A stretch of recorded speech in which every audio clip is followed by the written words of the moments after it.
Meu boa tarde aí para todos e todas. Hoje é dia 16 de maio de 2012, quarta-feira. O verbete é de número 2297. Ele tem 6 páginas, 91 elogios e 27 máximos. Eu chamo a atenção que a divisão do detalhinho tem 21 máximos. O tema é palimpsesto consciencial. A especialidade é parageneticologia. Quem redigiu o verbete é o professor Pedro. Agora, que número que é? Quanto você já fez até agora, hein? 25. Vocês estão ouvindo bem? Ele já fez 25. E vocês aí que ainda não fizeram nenhum, como é que é? Como é que nós ficamos nessa? Agora, a definição. O palimpsesto consciencial é a condição evolutiva renovadora de a consciência receber novo soma a cada vida, é a geneticologia, estando as marcas paragenéticas subjacentes à holominemossomatologia, aparentemente apagadas, porém presentes em contínua manifestação interdimensional, acarretando diferentes níveis de influências na manifestação holossomática atual. O ego atual refletindo o mero percentual da holorealidade consciencial. As camadas conscienciais derivadas da holografologia. A sábia postura de reescrever a história pessoal a partir dos próprios recursos conscienciais, que é a tributologia. As autopesquisas compostas, que é holossomáticas, bioenergéticas e pluriexistenciais, na cotidianidade diuturna. O fato de toda consciência ser palimpséstica. A renovação consciencial imposta a cada ressoma. O ato de saber ler a real qualidade, o âmago consciencial, a partir das abordagens conscienciológicas multifacéticas, multiveiculares, multidimensionais e multiexistenciais. Agora, a parafatologia, eu vou ler apenas algumas linhas, tem mais de 20 linhas.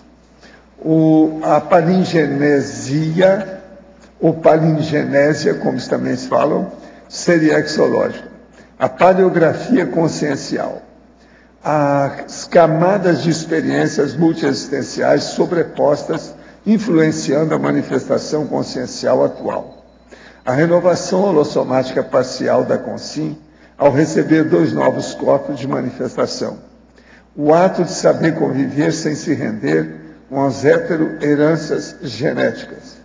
O confronto biológico entre as retrotendências primitivas multimilenárias, que é a filogeticologia, e as neotendências mentais somáticas intermissivas, que é a neocogniciologia. Agora, nós temos aí, na argumentologia, o tópico sobre metaforologia, considerando a analogologia, ele mostra 20 expressões metafóricas capazes de ampliar a explicitação da realidade multidimensional, multiexistencial e holossomática das pesquisas do palimpsesto consciencial. E no tópico da cosmovisão, tem 40 tipos de influenciações paragenéticas passadológicas de maior ou menor monta sobre os comportamentos atuais da consciência no neossoma. Agora, na remissiologia dos 15 itens, nós destacamos autobagagem holobiográfica, autocobaia seriexológica, autoidentificação seriexológica, estigma paragenético e para-DNA. Agora, fase enfática. Parageneticologia, holossomatologia, autorretrocogniciologia, holominemossomatologia e seriexologia são especialidades obrigatórias nas autopesquisas do palimpsesto consciencial. Você já se dedicou às pesquisas detalhadas e exaustivas do palimpsesto consciencial? Quais os efeitos proexológicos daí advindos? Agora aqui nós temos uma mega análise aí com o João Paulo, são 20 itens. Autopesquisa, autobagagem, autoherança, holossomática, holomemória, pluriexistência, retrogenótipo, retrosinapse, teleobiotipologia, retrobiografologia, retrocogniciologia, holobiografologia, holominemosomatologia, autoconscienciometrologia, autotemperamentologia, autoestereografologia, paraestereologia, historiologia, parageneticologia, parafisiologia e seriexologia. Agora aí, o verbete hoje do dicionário, nós temos a traduciologia. O argumento é homine comunicólogo. Eu chamo a atenção na argumentação que fala sobre a toxicologia com dois tipos: a tradução escrita e a tradução falada.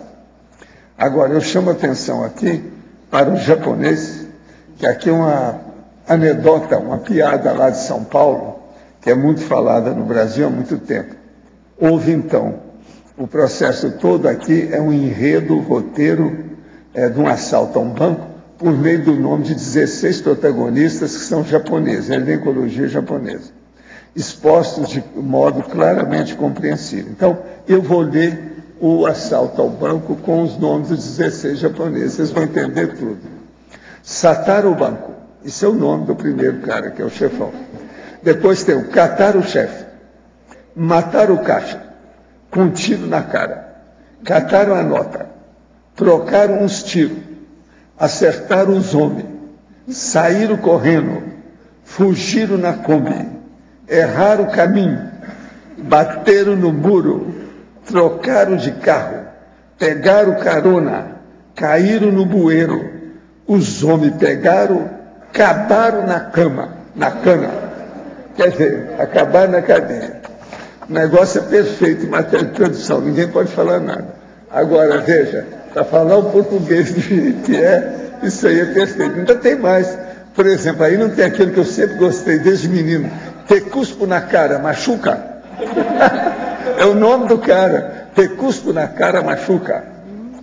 Agora, veja, tem aqui o processo nosso de questionamento. Existe um senhor que já escreveu mais de 10 livros de pseudônimo, Jean Val Elam, sobre temas que aliam espiritualidade e ufologia. Gostaria de saber se o professor conhece o trabalho dele, e se não, gostaria de recomendar a entrevista dele no Jô Soares, que está no YouTube, dentre vários outros vídeos dele. Olha, eu conheço, mas não dou tanta expressão para o trabalho dele, não. Você sabe, em matéria de ufologia, eu acho que 95% tem fantasia, 5% tem sua razão de ser. Agora, esse homem aí, se você não sabe, eu quero falar para você, que eu já andei falando por aqui, que eles, tem gente que acha igual Chico Xavier, que eles acharam que Chico Xavier era Allan Kardec, tudo furado. E eles acham também que esse homem aqui seja Allan Kardec, também é furado, tá certo? Allan Kardec tinha uma personalidade muito definida. Ele era muito lógico dentro daquilo que ele fazia. Então, decidi com calma. Eu não acho que ele seja, esse aqui no caso dele. Agora, é um caso para se estudar, né? Alverbetógrafo, poderia nos explicar melhor a respeito da paleografopensenidade e como podemos nos aprofundar nesse tema de estudo? A paleografia consciencial, primeira e segunda linha da parafatologia, seria o estudo das formas de escrita das nossas retrovidas?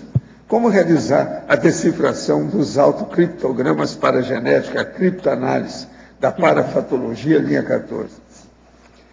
A ideia é exatamente essa, você fazer primeiro tem que começar pelas retrocognições, identificar uma determinada personalidade e a partir disso estudar os escritos dessa personalidade. E um dos objetivos é justamente averiguar, ver se bate, se você pode, a partir daí, estabelecer um diagnóstico de ter sido realmente essa personalidade.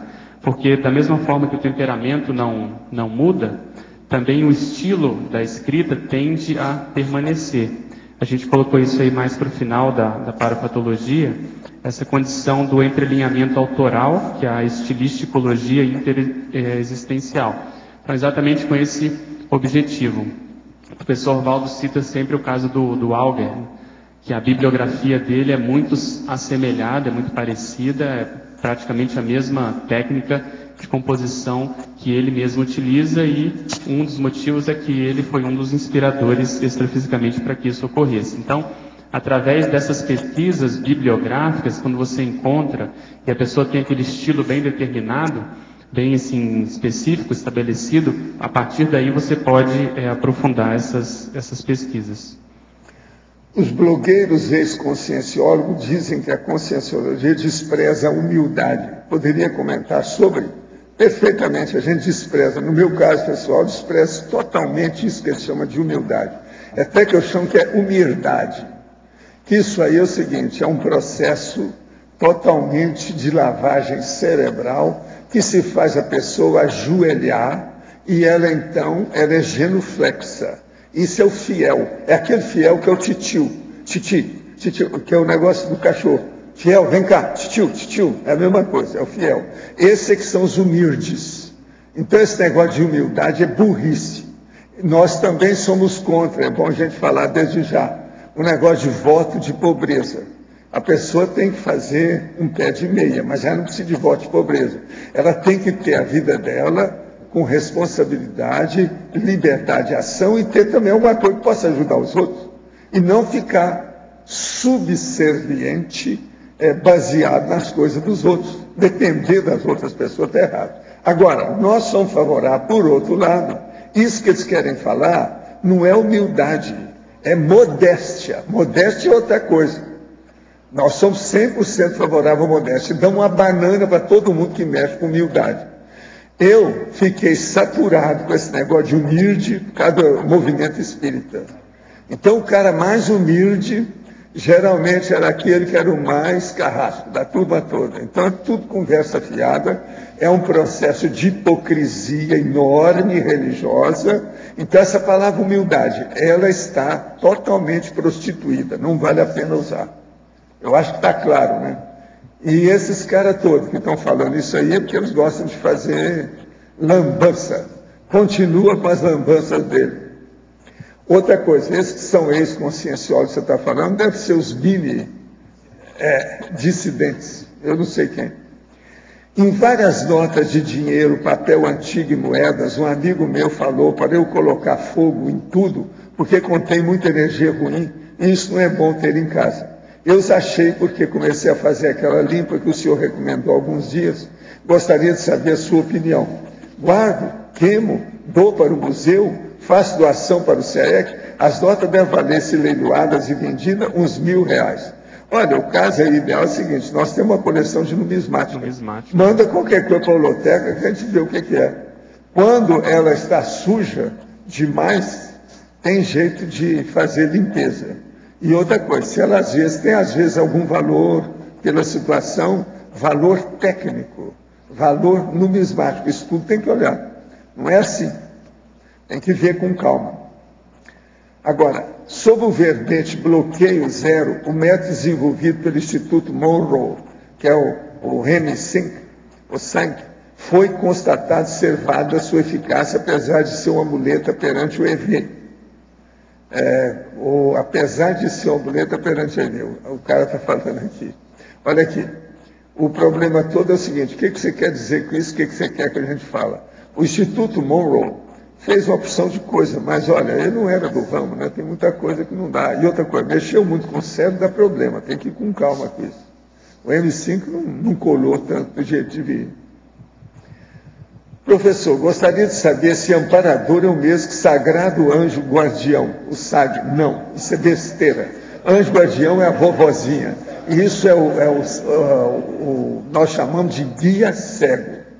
O amparador que nós queremos falar é um cara que é um anjo de guarda, mais técnico, ele é diferente. Ele não mexe com o processo de doutrinação, nem de religião, nem de nada. Ele é um técnico que mostra a realidade da evolução. Então não é a mesma coisa de anjo de guarda, nem anjo guardião, não. Tá certo? É outra coisa. Conforme comentado, o intermissivista tem a opção de escolher o grupo karma que vai ressomar. Dentro desse tipo de escolha, como ficaria a questão nome da consciência ressomante? Isso aí é o pai e a mãe que geralmente escolhem. Existe alguma influência sobre os genitores para que o nome seja escolhido? Às vezes. De que modo se dá esse processo? Não, aí varia de caso para caso. Quase sempre eles olham, é problema da família, o avô que não sei do que, é problema da heráldica da pessoa, as besteiras todas, né? Seria alguma pista de que o intermissivista foi na vida anterior?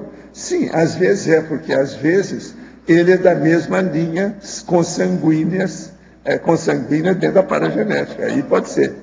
Parece razoável que, se o intermissivista tenha condições de escolher a família, o faça com o nome também. Poderia comentar? Não, é muito difícil isso aí, não é fácil assim não. Do jeito que você está pensando, a situação é braba. É outra coisa, e defasa, porque está entre as dimensões. Pois é, varia. Conforme a novela, faz um monte de nome, entende? Não dá certo. Eu, por exemplo, eu saí de Uberaba quando eu vi que estava começando a pôr o nome dos menininhos que nascia de Valda e os meninos de Valda. Eu falei assim, agora é hora de eu cair fora que eu não quero entrar nessa. Entende? Esse foi um dos motivos também que me deu a época exata de sair. Agora, Alver Betógrafo, poderia explicar os temas abaixo. Pensenologia, página 8, última linha. Os rastros pensênicos. Sim, em função dos pensênios terem na sua constituição um processo energético, conforme nós vamos nos manifestando e vivendo em várias épocas, nós vamos deixando esses elementos, essas energias que, conforme for, elas podem ser mais fortes ou menos fortes, de acordo com a qualidade da nossa manifestação. Então, esse rastro pensênico pode ser mais ou menos positivo. Então, a ideia é você tentar pegar uma pista, fazer isso como se fosse uma pegada, uma pista, e você, a partir daí, tentar desvendar um pouco mais da sua história. Parafatologia, página 9, quarta linha. O ato de saber conviver sem se render com as heteroheranças genéticas. Sim, a ideia aqui é justamente como estava sendo comentado antes, quando nós ressomamos, inevitavelmente nós recebemos metade da nossa herança vem do nosso pai, metade vem da nossa mãe. E aí, quando você se constitui, principalmente na adolescência, vai começando a aparecer uma predominância. Normalmente tem algum dos dois que há um predomínio na manifestação, na expressão dessa genética. E se você puder fazer esse diagnóstico, isso pode ter relação com um nível de rapport, de afinidade, até certo ponto, dependendo do caso, de rabo preso maior com aquele familiar, seja o pai ou seja a mãe. Então, a partir disso, você consegue fazer diagnóstico da sua história. Agora, a teoriologia, página 9, segunda linha. A teoria do irrompimento do psicossoma. Essa é uma teoria antiga já, que o professor Valdo já escreveu há bastante tempo, e seguindo aí mais recentemente, ele comenta também da teoria do irrompimento do paracérebro, que é quando esse veículo de manifestação, no caso o psicossoma, ele começa a se mostrar mais nessa dimensão humana.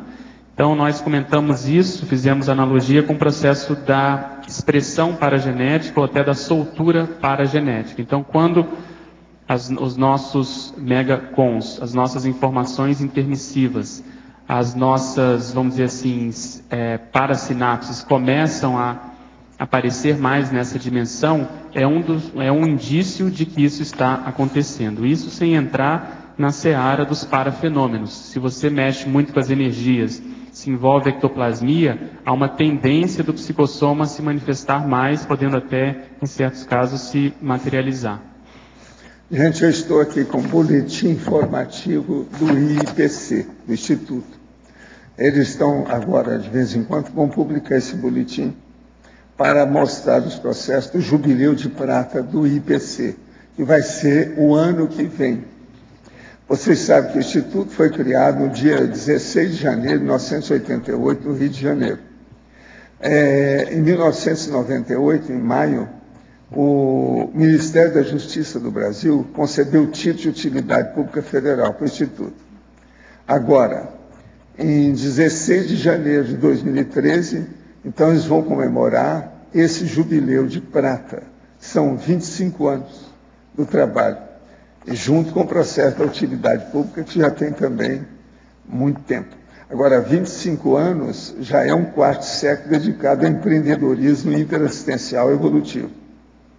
Agora, vale a pena vocês seguirem os processos que estão falando aqui. Tem a visita ao Holo Memória do Polo da Pesquisa do IPC em Brasília. Tem também Balzac, que é Honoré de Balzac, no Polo, também, que é o processo lá do livro Cristo Espera por Ti.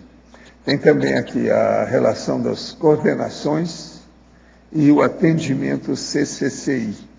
A equipe da Holo Memória vem atendendo consultas técnicas de pesquisadores de ICs em busca de registros históricos. A Sinvec, CAE, Comunicom, Conscius e OIC são exemplos da competente prestação especializada de serviço de pesquisa da equipe do Polo. Agora, outra pessoa, eu queria falar aqui com meu amigo, o Arthur Barbosa, que nós estamos estudando aí o seu caso e vamos trabalhar. Agora, seria bom sim o processo do psiquiatra no caso, e o remédio também pode ajudar. E nós vamos ajudar aqui do nosso lado, tá certo? Então, vamos confiar e caminhar com o processo, trabalhando. Agora, a psiquiatria e o remédio vale a pena também nesse caso. Pense nisso. Agora, eu entrego o professor Pedro aí para o, sabe, o meu eminente chefe, Arlindário. Na oitava linha, a coloquiologia, a autoparagenética é o mais do mesmo da própria consciência. Deve ser mais do menos, né? Mas mesmo assim eu não entendi. É menos ou mesmo? É mesmo. Mesmo? Mesmo. É mesmo. É. A ideia aqui é que a paragenética é a repetição, é a conjuminação daquilo tudo que nós fizemos. Então é como se tivesse ali muitas informações sobre a mesma personalidade. Então, por onde você for olhar, você vai encontrar indícios e vestígios da própria personalidade. Aquilo tudo está consolidado na paragenética. Tá ok.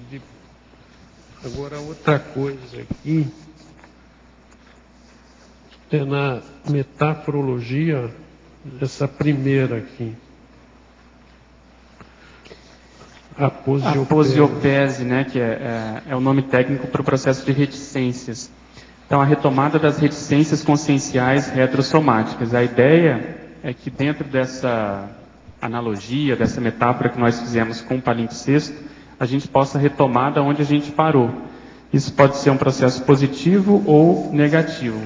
Positivo, quando, por exemplo, você vai fazer um auto-revezamento. Você vai pegar da onde você parou ali, deixou, porque não deu, porque houve a dessoma, houve alguma coisa, você vai retomar. Ou então, um processo também negativo.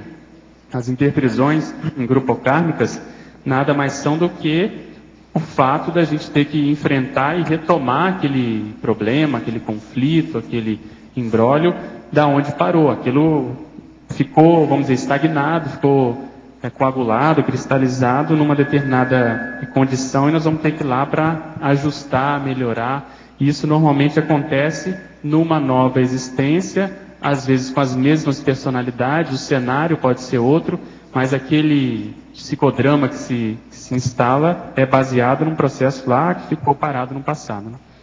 Então, ok, na cosmovisão aqui, a número 28.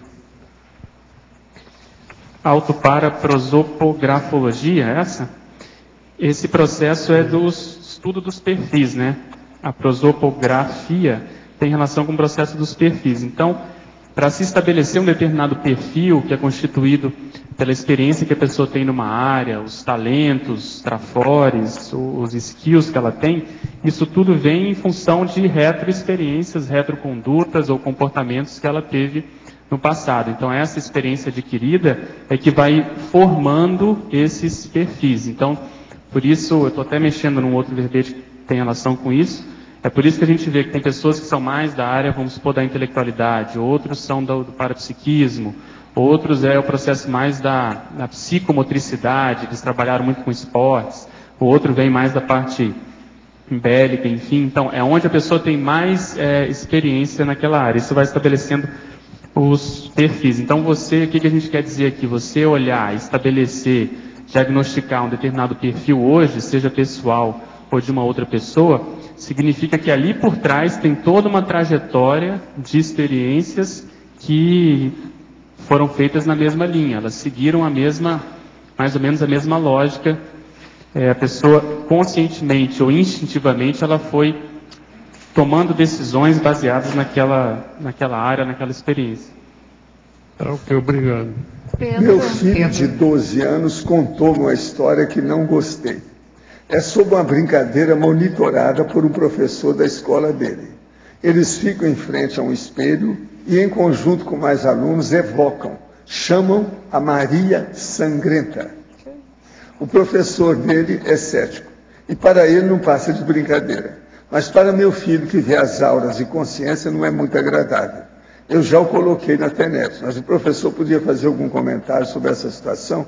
Não, isso é ruim, porque de qualquer maneira aí, ele está fazendo, vamos dizer, muita gente, a criançada, pensar no negócio contra, possivelmente, a Maria, que é tão falada aí, a Redentora, que não sei o quê, tem tanto nome que eles dão para isso, de modo que isso aí está errado, né? Está ensinando um negócio negativo. É outra coisa, chamar com o nome sangrento é chamar assediador. Isso é um negócio negativo, sobre evocação totalmente errada, né? Como descobrir a origem de uma irritação? Pois tenho dúvidas se estou desequilibrado ou sendo afetado energeticamente. Faço autoaplicação de Reiki e estou em treinamento para desenvolver o EV. O senhor acha que uma prática pode interferir na outra? Poderia me dar algumas dicas? Não, o que eu acho é o seguinte, o EV é superior ao processo de Reiki, porque o Reiki é coisa muito antiga, que é o processo de a posição de mãos, etc. Tal. Agora, o EV é feito com calma e tem as partes técnicas, tem que estudar para a pessoa desenvolver isso aí. E ficar livre de tanta parafernália de liturgia. Gostaria de saber também se alguém daí já fez alguma pesquisa sobre celulares que não tem tanta radiação. Não. O que nós sabemos é que todo celular tem radiação e pode dar câncer com o tempo. De modo que os cânceres, principalmente de cabeça, têm aumentado demais. O intracraniano, o cortical, de modo que muita coisa disso é devido ao celular. Olha, a propósito, quero dizer para você que eu não uso celular, vocês nunca me viram aqui com isso. Igual para você, Enfatologia, página 8, primeira linha. Poderia comentar sobre o ego atual, refletir no mero percentual da holorealidade consciencial? Sim, a ideia aqui foi chamar a atenção para o processo da ressoma, quando há o restringimento consciencial, por mais que esse ego ele vá se constituindo sob uma base do pretérito, ele na realidade ele vai espelhar, ele vai expressar ou manifestar um determinado percentual. Esse percentual que vai aparecer vai sofrer muita influência não só da paragenética, mas também da nova criação, da mesologia, do próprio corpo, do novo corpo que essa consciência recebeu. Então isso é interessante porque se nós formos avaliar, nós já tivemos milhares de vidas. E às vezes pode ser as mais recentes ou poucas vidas marcaram a consciência de um modo mais forte. Então muitas vezes são essas vidas, essas experiências ou esses traços que podem acabar supitando, aparecendo na manifestação atual. Então isso que a gente quis chamar a atenção, porque na realidade, por mais que a gente faça força, nós vamos estar sempre num percentual menor do que a nossa realidade extrafísica. Em Sinergismologia, página 9, poderia abordar o sinergismo olhar clínico, expressão paragenética? Sim, o que a gente quis chamar a atenção é que eu já venho trabalhando com isso alguns verbetes, nessa tentativa de dissecar essa possibilidade de se olhar o presente, mas com olhos no passado, né? E se fala muito que os historiadores têm essa tendência de olhar o hoje, mas querendo saber o que houve antes desse processo atual. Então, esse olho treinado, esse olho arguto, esse olho, vamos dizer assim, esse olhar de raio-x, é justamente para a gente tentar identificar e diagnosticar a nossa trajetória evolutiva pessoal. Para quê? Para que a gente possa tirar partido disso nessa atual PROEX, e principalmente porque deve ter sido isso que nós fizemos em algum momento do curso intermissivo. Nós olhamos para trás, vimos ali o que prestava, vamos chamar assim, da nossa manifestação, o que deu certo, aonde a gente saiu bem, e ali nós vamos reforçar e vamos tentar recuperar essas informações para novamente utilizarmos essa experiência e, na realidade, ampliando as possibilidades a partir dessa raiz, a partir desse processo. Recentemente, meu parapsiquismo, a clarividência, surgiu, com direito à aparição de meus amparadores e um banho de loja completo, amplo, geral e restrito. Na condição de consim cobaia, os mesmos têm me ensinado muito, e eu, que não sou bobo, tenho aproveitado cada segundo dessa parceria. Porém, ainda não consegui estabelecer minha clara audiência. Acho que estou com defeito de fabricação. As ajudas e requisições surgem na base da telepatia. Enfim, gostaria de uma dica, se possível, que me auxiliasse nessa questão. Olha, você deve seguir como você está. Anota tudo que tem, você vai clarear. Esse negócio de clareaudiência é secundário. O problema todo é se você já está percebendo alguma coisa extrafísica, já está ótimo. Agora, anota tudo, que com o tempo e a acumulação dos fatos e vivências, você vai ter uma visão mais ampla, mais detalhista e melhor. O processo é insistir e confiar no amparador. Pedro, letra B. Pois não. Com relação a esse seu verbete, você já tem alguma pesquisa relacionada com doenças autoimunes? Questão paragenética Sim. Da autoimune com a mesologia atual, no atual soma? Uhum. Eu acho vamos dizer assim, essa entidade, doenças autoimunes, aí entra muitas condições que podem servir como etiologia. Tanto condições mais relacionadas à genética, mais relacionadas a essa vida. Por exemplo, existem algumas teorias que atribuem a um processo de infecção, às vezes um processo viral, que o corpo, quando ele vai combater esse vírus específico, tem várias possibilidades de vírus, ele produz determinados anticorpos e esses anticorpos acabam se direcionando para um determinado órgão específico. Então, dentro dessas doenças autoimunes, teria que separar, estudar alguns casos específicos. Mas, de modo geral, não dá para se tirar completamente o componente paragenético, porque, querendo ou não, é uma provação pela qual a pessoa está passando. Então, precisa juntar os pontos, de analisar cada caso, se ali naquela doença tem alguma mensagem, se a pessoa pode conjuminar isso com o temperamento dela, se aquela doença, por exemplo, é um freio para o próprio temperamento, se ela está querendo dizer alguma coisa para ela. Existem vários tipos de doenças poderia autoimunes. ser uma auto-organização consciencial, a própria doença, uma chamada para auto-organização? Patológico, né? No tapa, vamos dizer assim. No tapa. Em coisa mais positiva. Mas o modo como se lida com as doenças é que eu acho que é o grande diferencial, né? Que é o importante. A pessoa, exatamente, admitir, tentar saber a causa, tentar lidar com essa doença de modo mais tranquilo, mais harmônico, para poder sair bem e não entrar na vitimização, né? Mas a gente não sabe até que ponto, por exemplo, um nível de conflitividade maior, um nível mesmo de assedialidade maior, autoassedialidade, pode acabar desencadeando esse processo de... E heteroassédio também, que aproveita a brecha. Exatamente, e mantém aí piora, aquela situação. Piora a condição. Obrigada. Pedro, na página 12, o número 12, a palavra funcionado, é isso mesmo ou funcionando? Deixa eu ver aqui. As paralisações remédio. As paralições, não é paralisação. As paralições intermissivas funcionando ao modo de pílulas. Então, um N aí, né? Aonde? Está funcionado. Funcionando, exatamente. Falta um N. Funcionando ao modo de pílulas evolutivas efervescentes com efeito duradouro sobre o cérebro da consciência. Você está certo, funcionando. ficou clara essa ideia, né? Aquilo que a gente teve lá no curso intermissivo como lição, aula, o processo de docência, e isso muitas vezes nós vamos fazendo essa depuração, essa decantação, esse download aos poucos. Então tem algumas ideias inatas que elas aparecem mais precocemente, às vezes na infância, na adolescência, por exemplo, no caso dos inversores, isso muitas vezes tem a predominância. Em outros casos, a pessoa demora a acessar as próprias ideias inatas. Então isso, dependendo do caso, pode ter um efeito mais retardado ao longo do tempo. Eu queria que você pudesse, só rapidinho, expandir um pouquinho essa questão da cosmovisão. Você colocou 40 itens aqui, não está muito claro essa questão das influenciações paragenéticas passadológicas, de maior ou menor ponta. Você podia expandir o contexto disso tudo aqui? Sim.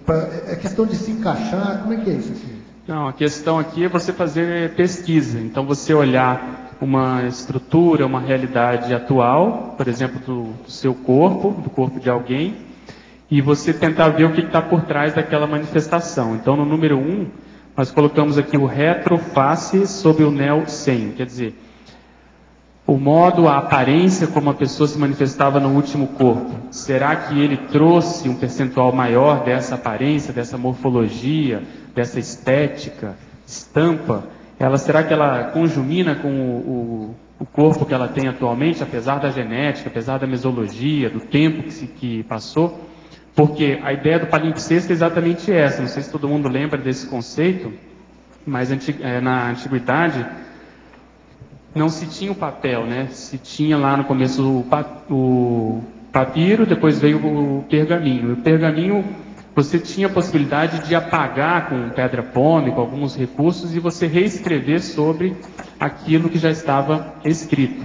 Só que ao longo do tempo eles foram desenvolvendo determinadas técnicas que permitiam você ler aquilo que estava subjacente, aquilo que estava sob o processo que estava escrito, que é aquilo que você conseguia ver que estava explícito. Então, o mais famoso, pelo menos que eu conheço, é o chamado palimpsesto de Arquimedes, que no século XIX para o século XX eles tiveram a possibilidade de fazer esse desvelamento, essa revelação de um texto de Arquimedes, que viveu no século III, antes da Era Comum, e pelas pesquisas eles acham que esse pergaminho ele ficou intacto até mais ou menos o século VII, século VIII, eles falam.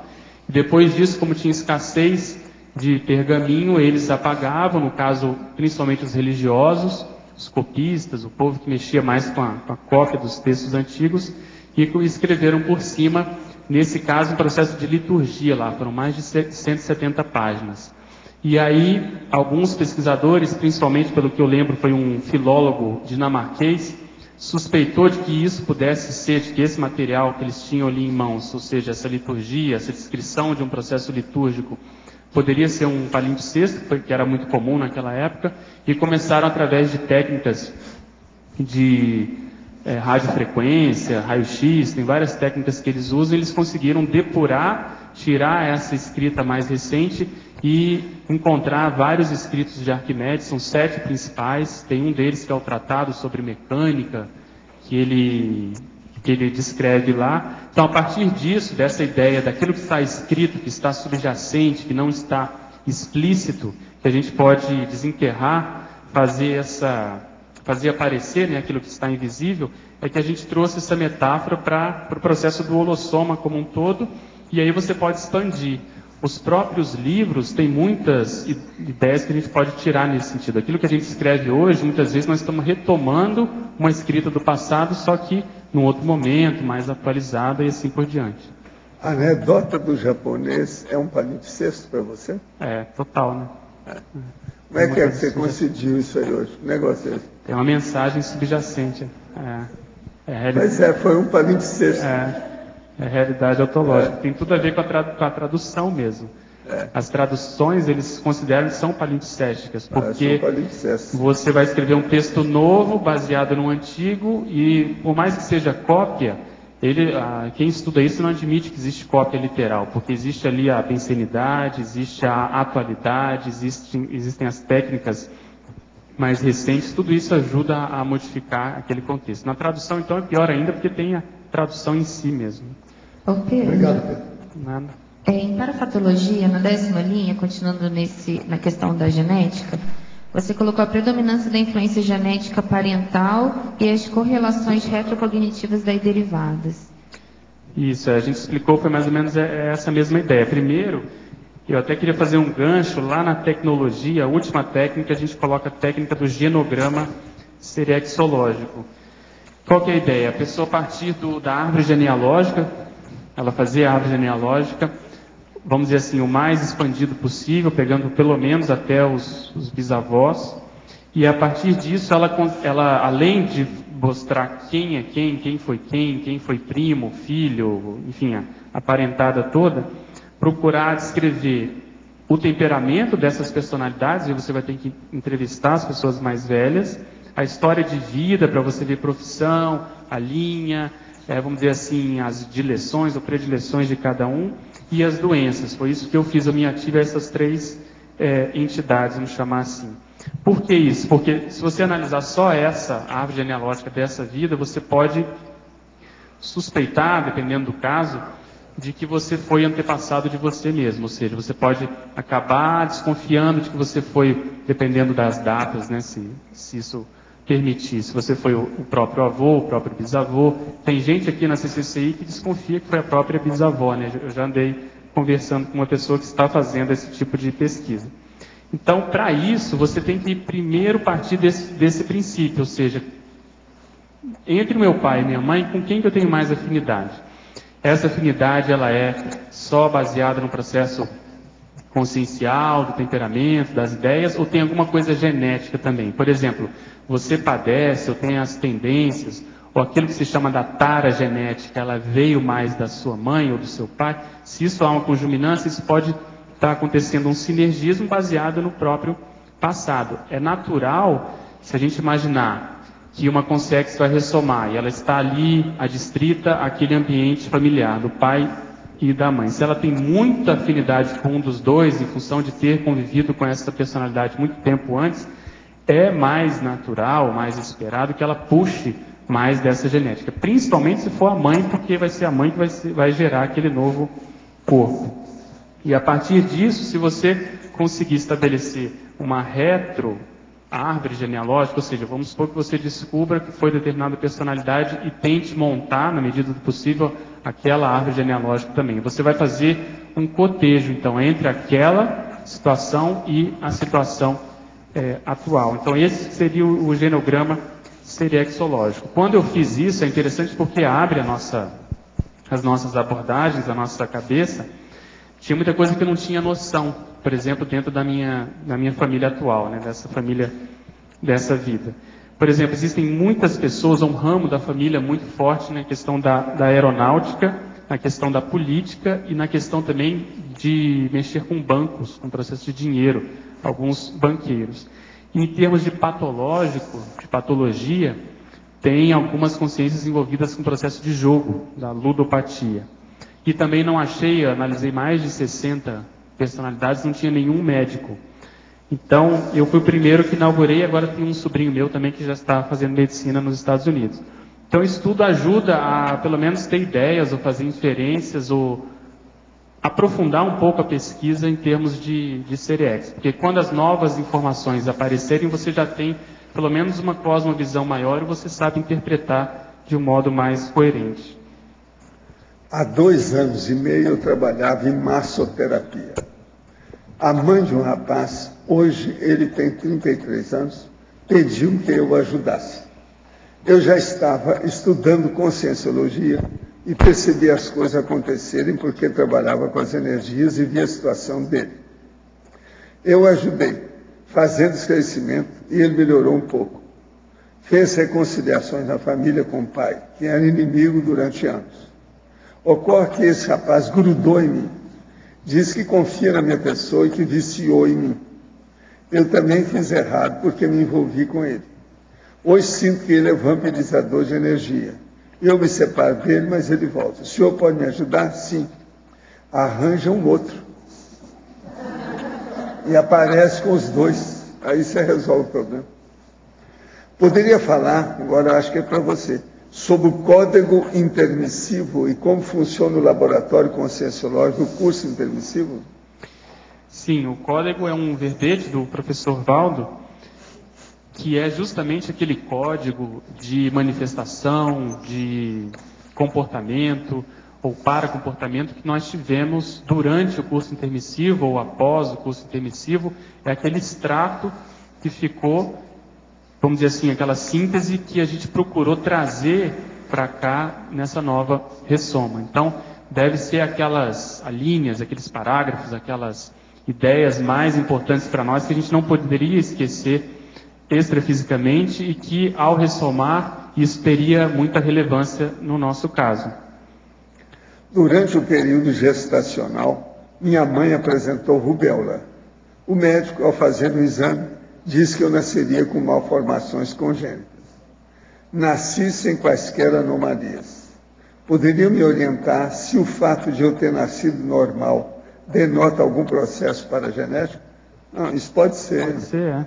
Às vezes a sua força presencial imunizou, né, vamos dizer assim, neutralizou essa condição. Eu acho que vale a pena. No meu caso também, minha mãe teve rubéola na minha gestação, ficou todo mundo desesperado, e aí eu sou mais ou menos normal, não tive nenhuma sequela. Pelo menos assim, ainda não apareceu nada. Se examinar bem, né? Se examinar bem, conversar com os psiquiatras nossos, para saber. Então, agora, outra coisa. Por isso que eu sou assim, né? Escuta, outra coisa. É bom também examinar se não tem um macrosoma aí com vocês, né? Exatamente, é outro viés. Macrosoma contrabalança a mãe. Ajuda a neutralizar essas doenças da Ele aí da precisa gestação. de estudar isso. Ou ela, não sei bem aí. Pedro, Examinar. Pois não. aqui no B. Página 9, aqui na parapatologia, o último item. Eu queria saber se você tem alguma técnica para fazer essa correlação entre o que você estava falando antes da relação do grupo karma, né? Sim. Também com o grupo intelectual. Isso é interessante. Deixa eu aproveitar e pegar um pouquinho antes. A gente fala da intertextualidade pessoal, que é da autogescom, e grupal, da intergescom, predispondo ao desvelamento da para-historiografologia grupocármica, e depois vem essas correlações entre o grupo karma consanguíneo e o grupo karma intelectual, influenciando as pesquisas do palimpsesto. Esse conceito de intertextualidade é muito comum, está muito em voga na linguística, mas é basicamente quando você tem um texto sob o outro, ou seja, um determinado autor, ele escreve muito influenciado por uma escola, outros autores, e você consegue ler, através daquele texto, aquela outra personalidade que muitas vezes viveu antes. Isso pode ser feito de modo consciente ou inconscientemente. Então, se nós colocarmos a série X dentro disso, é como eu estava comentando, muitas vezes você vai se reencontrar a partir de um estilo de escrita, ou até mesmo do tema que você abordou no passado. Isso pode ser a própria personalidade, no caso do autoenvezamento, ou então um grupo.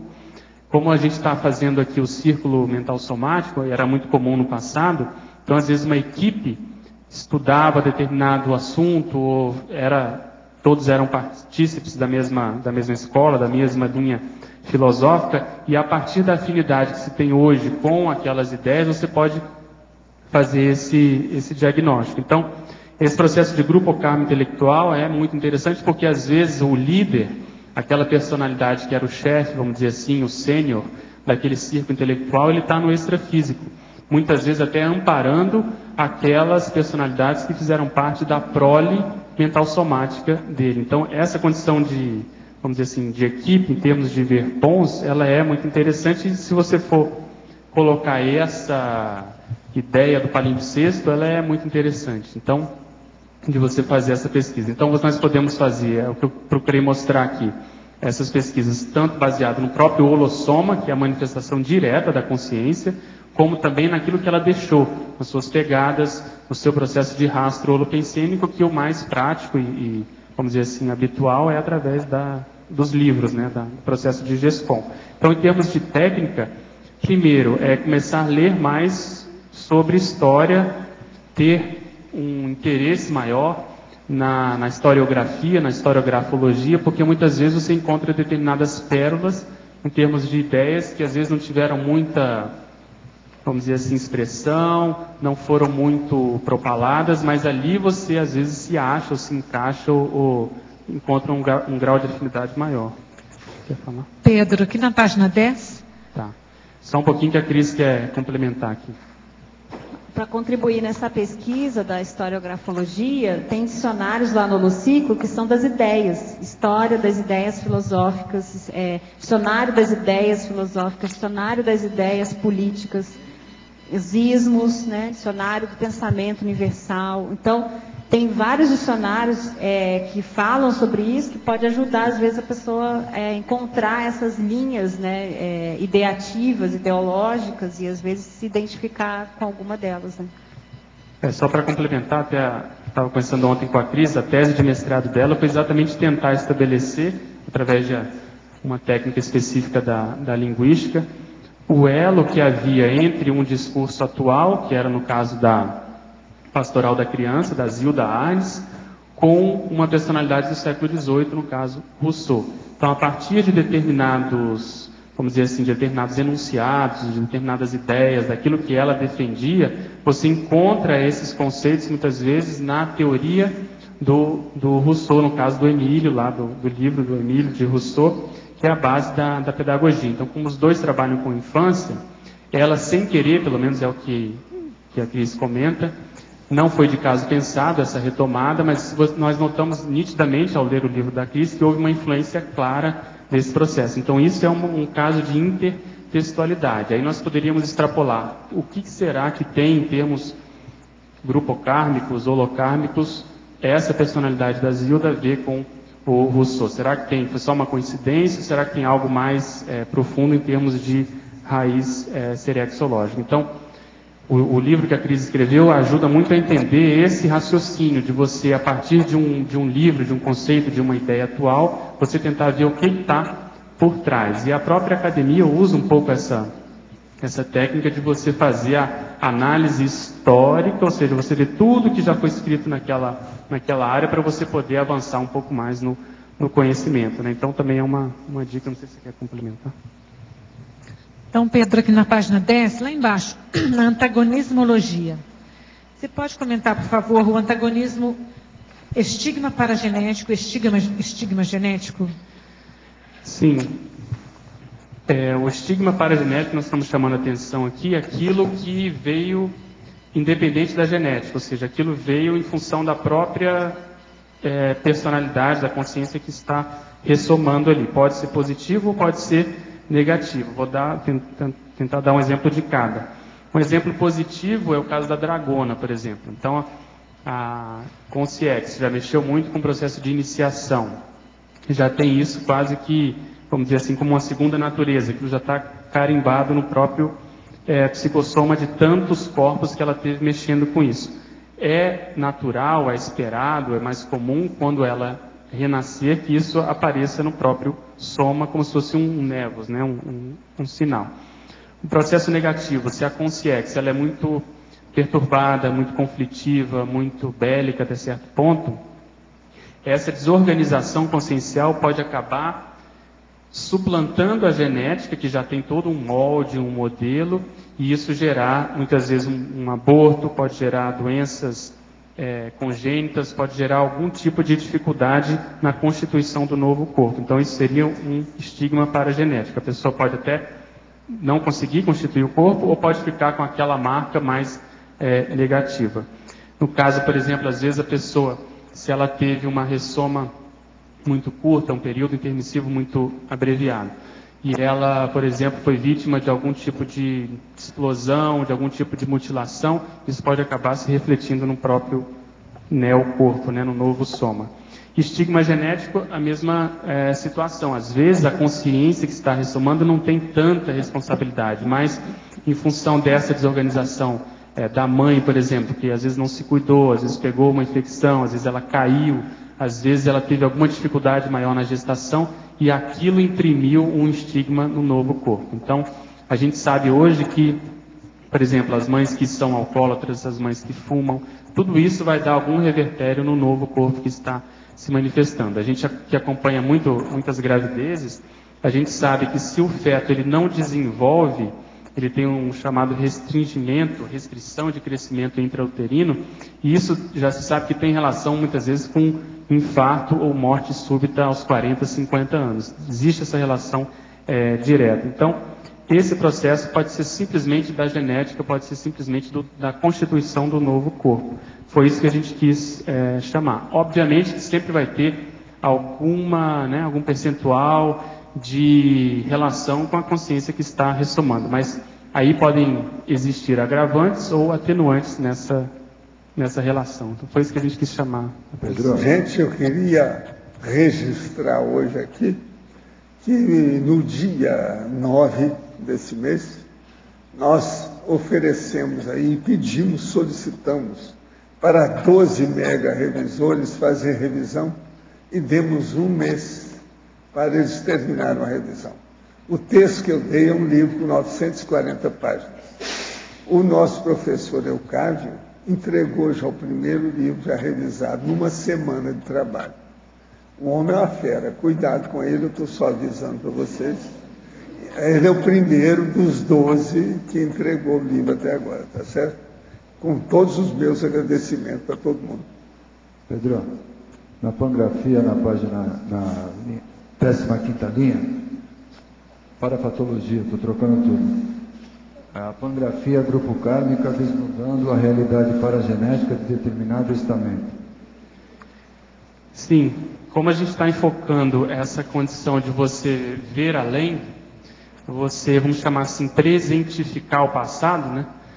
Esse fenômeno da pangrafia, que na realidade é um conjunto de fenômenos, quando você consegue fazer isso a partir de uma pessoa ou a partir de um grupo, mas que o resultado seja esse desvelamento grupocármico, ou seja, você mais ou menos destrinchar a história desse grupo, desse estamento, né? Estamento significa uma reunião de pessoas que tem mais ou menos a mesma atribuição, a mesma afinidade, a mesma constituição. Então, a partir de um elemento, de uma pessoa, de 2 ou 3, você consegue às vezes saber a história de um grupo maior. Existe um verbete chamado, se não me engano, pangrafia grupocármica, que pode te ajudar a detalhar mais essa ideia. Isso às vezes pode ser, não sei se mais facilitado, mas uma das situações que pode ajudar a fazer esse diagnóstico é quando há uma situação muito crítica, onde há muita emoção, onde há um conflito maior, uma interprisão grupocármica maior envolvendo alguns componentes, você às vezes consegue acessar a causa daquele conflito, daquela interprisão, a partir do parapsiquismo. Então foi por isso que a gente lembrou dessa verpom, dessa ideia nesse contexto. Essa emocionalidade aí presente num grupo, ela te dá uma direção maior. Exatamente, ela pode ser a seta, né? Ela pode indicar, muitas vezes é o olho do furacão, ela é o responsável, positivo ou negativamente, para aquele grupo estar junto. Eles podem estar juntos em função de uma prisão mesmo, tem uma corrente ali, ou em um processo de infiltração cosmoética. Ele foi responsável por juntar aquelas pessoas para tentar ajudar aquelas personalidades. Então aí vai depender de cada caso. Obrigado. Pedro, pois não. Aqui na página 9, parafatologia, tem lá a decifração dos autocriptogramas paragenéticos. Está na 8ª linha de baixo para cima. Ok. A criptologia é essa, que até no dicionário é a ciência de você encriptar, né? Você dificultar as leituras.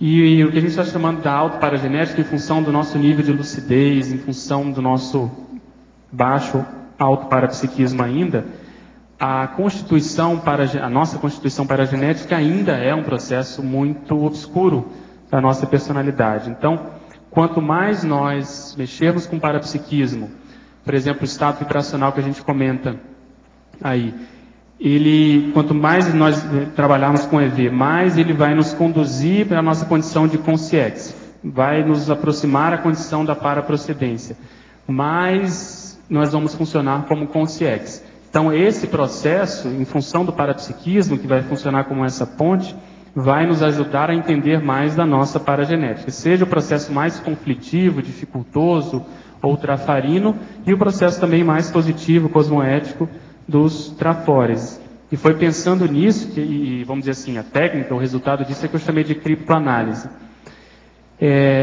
O ápice disso é o processo dos serenões, porque ele justamente tem esse conhecimento, essa mega cognição, eles estão já nas últimas vidas, já dominam tudo, teoricamente, que se tem nessa dimensão, né, nesse planeta, e aí por isso a gente chamou de antídoto da paracriptologia evolutiva, é como se eles estivessem nos bastidores já do processo. Então eles já, quando se submetem a um processo, vamos supor, de genética, como é o caso lá do macrosoma idiota, já é de caso pensado, para dar exemplo, em termos assistenciais, já não sofre com isso, aquilo não restringe a sua manifestação, e assim por diante. Então, não sei se eu te atendi. Isso tem a ver um pouco mais acima com as entrelinhas holossomáticas? Isso, exatamente. Então, são aqueles vestígios, muitas vezes, que uma determinada manifestação holossomática pode denunciar da nossa personalidade. Isso pode vir pelo processo emocional, pode vir por vamos dizer assim, uma facilidade, um atributo mental somático, ou pelo processo do próprio parapsiquismo. Onde a gente, vamos dizer, pesquisar, a gente pode, a partir daquele dado, daquele elemento, a gente pode tentar puxar, e ali por trás, em função da paragenética, vai ter uma raiz maior, uma experiência mais presente, sabe, mais forte ali. Também na numerologia tem lá a interitemização holossomática, também é... Isso, exatamente. Esse conceito de interitemização é muito... Tem até um verbete sobre isso. A gente debate muito sobre o processo de GESCOM. É você colocar os recados para você mesmo, né? As suas próprias senhas, aquelas mensagens que você quer retomar na próxima existência.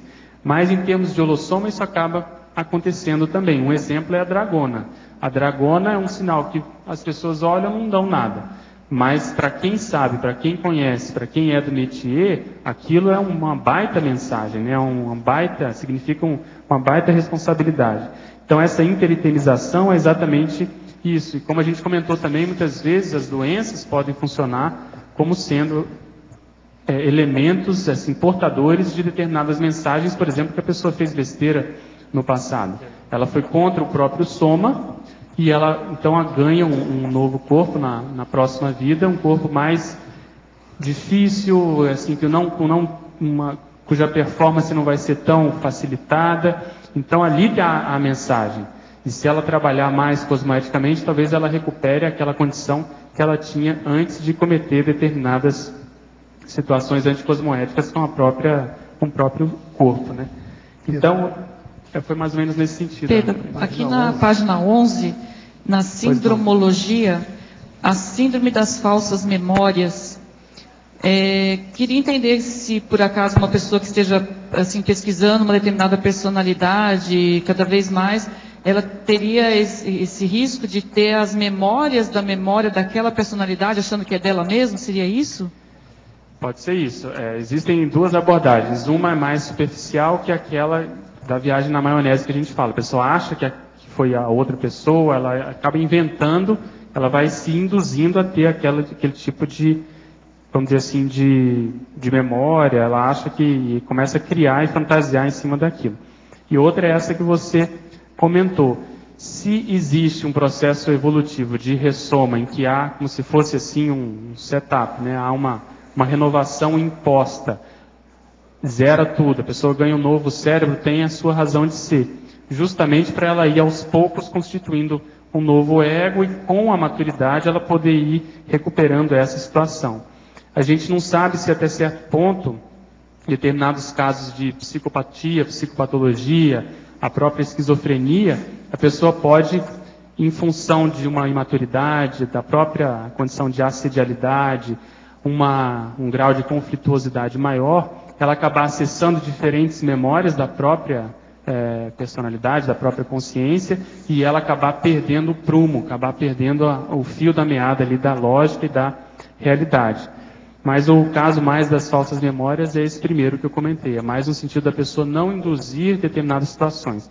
Por isso a gente comenta da autodescrenciologia aplicada às pesquisas retrocognitivas, né? Porque todo cuidado é pouco no sentido de você não certificar muito, você sempre deixar as portas abertas, relativizar essas certezas até você ter muita confiança naquela informação. E como, só para terminar, como no nosso caso a gente está interessado em fazer assistência, normalmente existe um desfecho assistencial, um desfecho por parte dos amparadores na tentativa de confirmar ou não essas hipóteses, né? E uma outra questão na página 10, no final da enumerologia, você coloca ali a floração paragenética e a expressão paragenética. Não sei se você já está estudando algum caso específico, por exemplo, da pessoa recuperar certos talentos e inteligências que ela teve no passado e de alguma forma começar a ter esses talentos aflorados aqui nesse atual soma. É exatamente isso. Isso que acontece? É exatamente isso, porque essa condição do restringimento dessa nova vida tem esse efeito colateral da pessoa esquecer simplesmente que ela foi muito boa em determinada área e ela segue um ego novo, às vezes influenciado pela família ou não, pode até ser positivo, mas ela tem que lembrar que ela já recebeu muitos aportes, que ela já se dedicou a determinadas áreas do conhecimento, principalmente no nosso caso, que somos polivalentes. Então, quanto mais a gente puder abarcar essa pesquisa retrocognitiva, baseada nos fatos, e você puder recuperar esses talentos, nós vamos fazer esse sinergismo. Então, vai ter aquele ego predominante na vida atual, mas aqueles trafores que já foram desenvolvidos, quando eles são atualizados no novo corpo, eles ganham uma potência muito maior.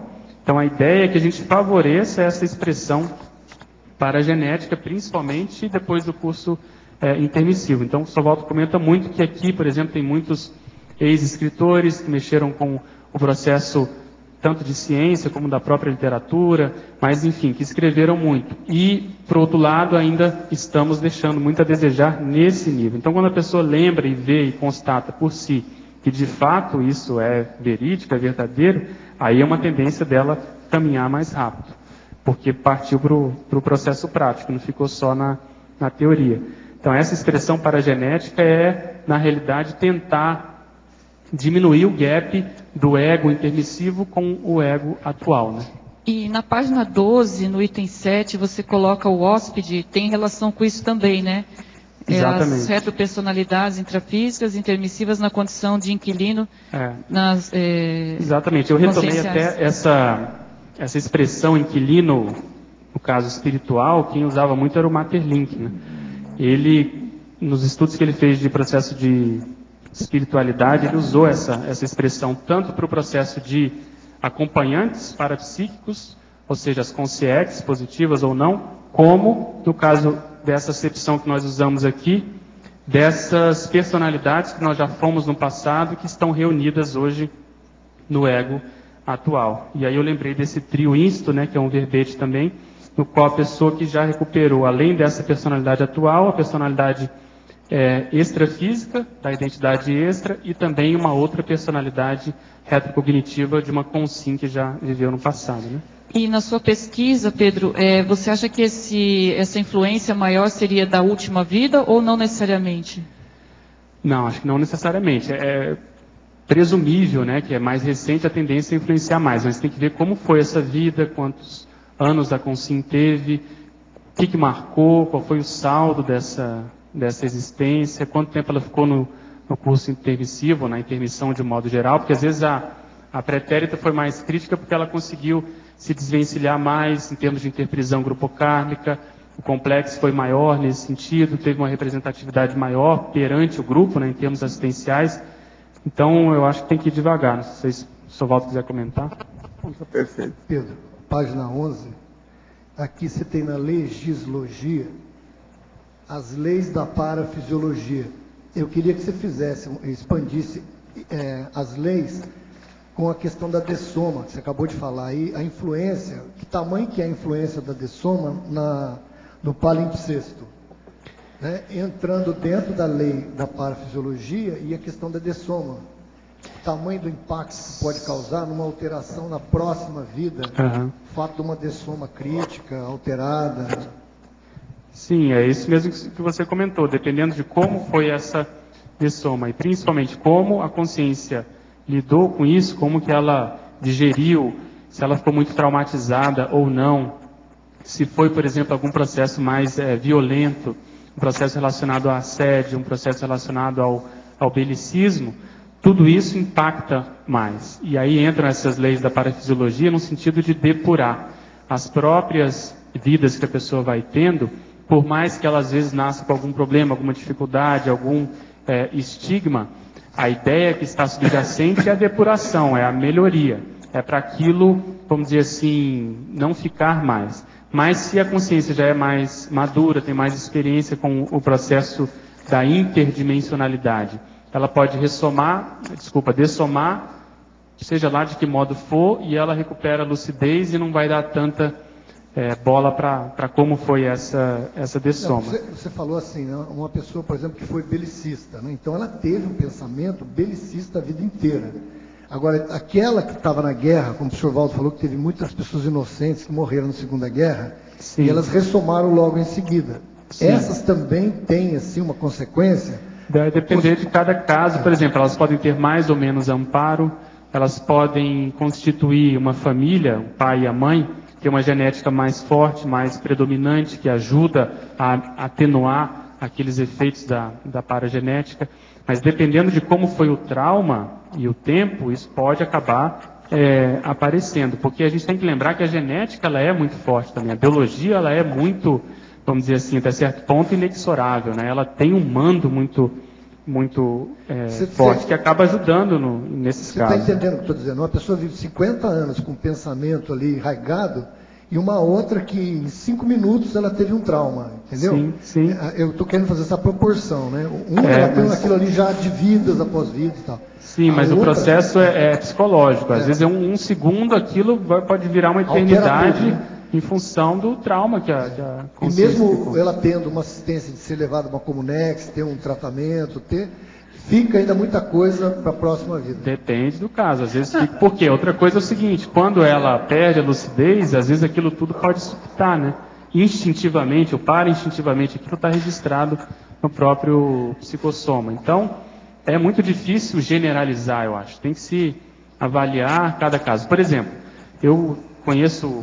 assim, com uma certa distância, o relato de uma família em Brasília, que a criança nasceu bem, não teve nenhum tipo de estigma mais sério, mas toda vez que passava um avião, ela morava no Lago Sul, e lá é rota de avião, a criança corria para debaixo da mesa achando que ia ter algum bombardeio, tipicamente de que ela participou da guerra. Então é um trauma emocional, não teve nada físico, mas aquilo ficou vamos dizer assim, na memória, né? Vincou. Funciona como a gente chama de nódulo holominemônico.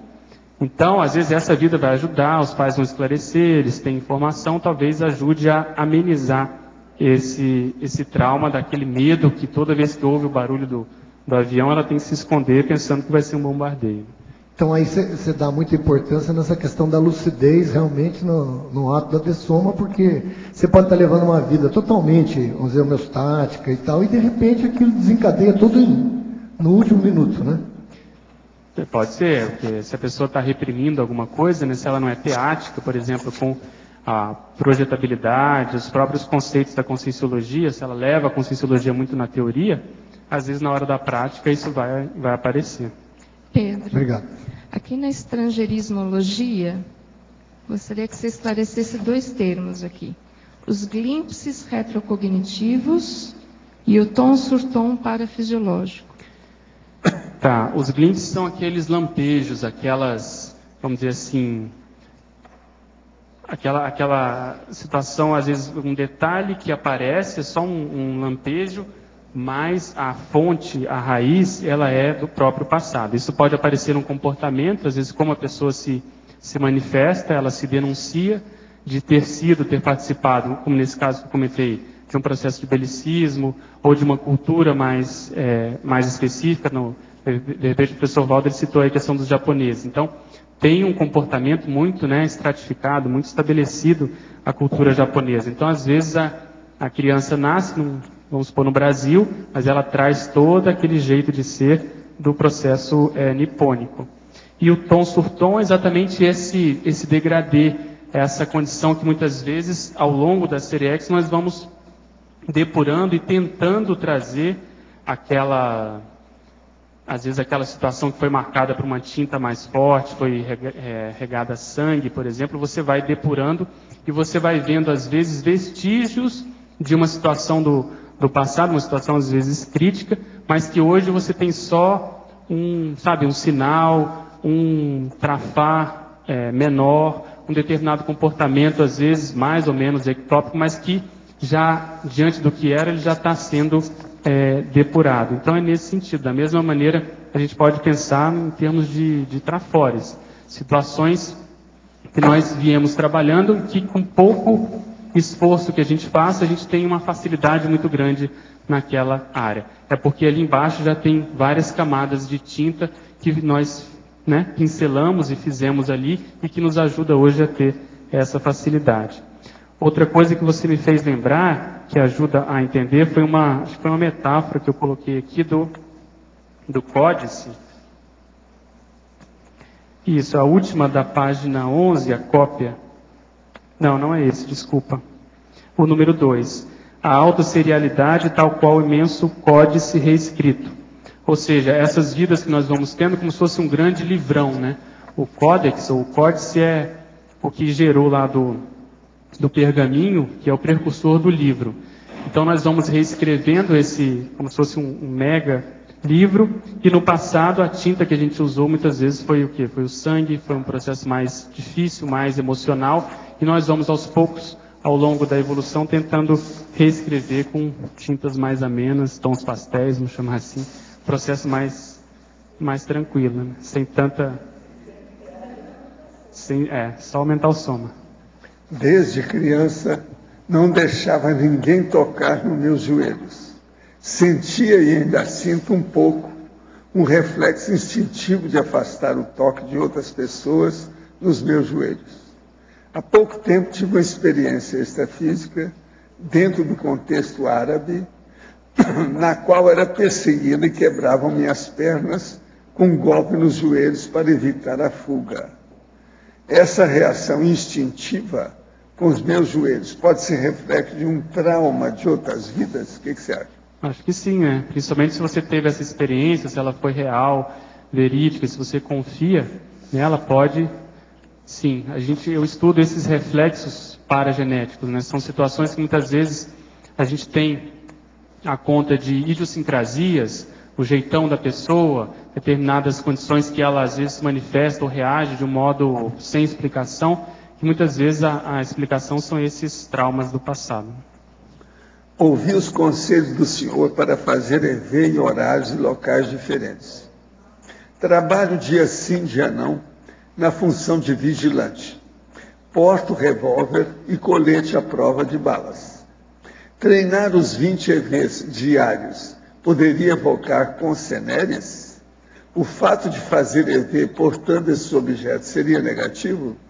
Não, se isso aí é uniforme de trabalho seu, não tem nada, eu não vejo nada demais. O problema é ver a sua intenção nessa história. Olha bem o que você pensa. Não faça fantasia, não é, na história ou qualquer coisa nesse sentido. Tenha confiança em você, eu não vejo nada demais, não. Pedro. Pois não. Na página 11, na mitologia, a quebra dos mitos em relação ao passado pessoal e grupal. Você está querendo dizer que seria através do exemplarismo, essa quebra de mitos, ou seria Isso. outra coisa? Na realidade, é quando você encara a realidade do processo retrocognitivo e você, vamos dizer assim, identifica uma determinada existência, identifica uma personalidade, tudo aquilo que muitas vezes a pessoa elucubrava, idealizava, achava, seja para melhor ou seja para pior, muito disso cai por terra porque ela vê o que de fato foi. O que ela conseguiu fazer naquele corpo, aonde que ela errou, aonde que ela acertou, aonde que ela foi mais bem intencionada, aonde que faltou a cosmoética e assim por diante.